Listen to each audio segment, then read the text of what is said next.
أعوذ بالله من الشيطان الرجيم. بسم الله الرحمن الرحيم. يا أيها المزمل قم الليل إلا قليلا نصفه أو انقص منه قليلا أو زد عليه ورتل القرآن ترتيلا إنا سنلقي عليك قولا ثقيلا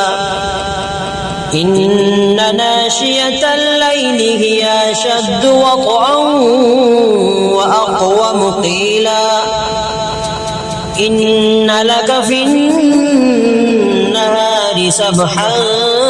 طويلا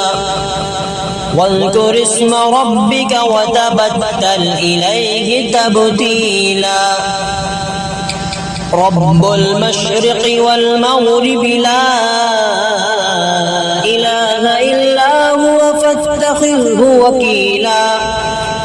واصبر على ما يقولون واهجرهم هجرا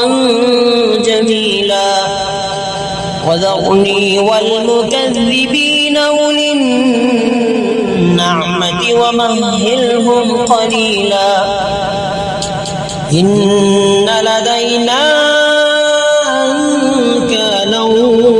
وجحيما وطعاما ذا غصة وعذابا أليما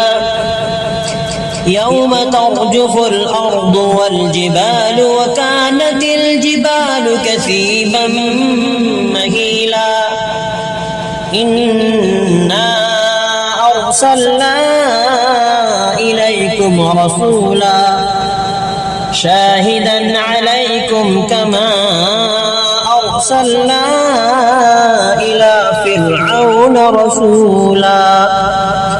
فعصى فرعون الرسول فأخذناه أخذا وبيلا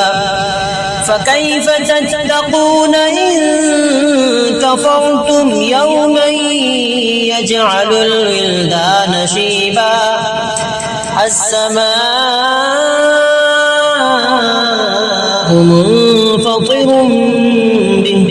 كان وعده مفعولا